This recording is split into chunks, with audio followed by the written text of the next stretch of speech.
Hello' everyone, মোৰ অন্য এটা ব্লগলৈ আপোনালোক সকলোকে পুনৰবাৰ স্বাগতম জনাইছোঁ। আৰু এনেকৈ দেখি ভাবিছোঁ চাগে ন, এইবোৰ কি?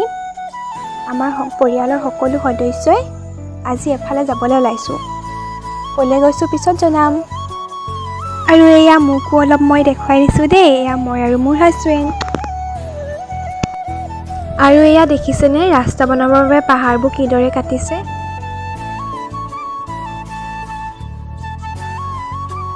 আৰু আহি আমি ডিপু টাউন পাইছোঁহি।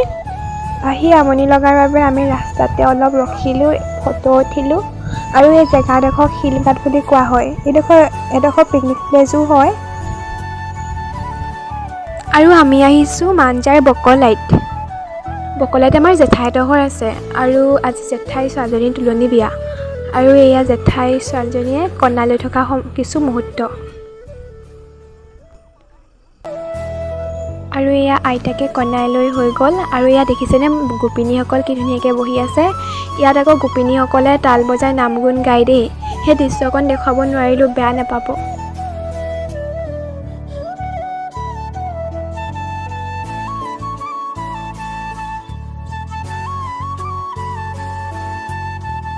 বিয়া ঘৰত বহি আমনি লগাৰ বাবে ওচৰৰে দোকান এখনত আহি বহিলোহি। এজনী মোৰ ভণ্টি হয় দেই।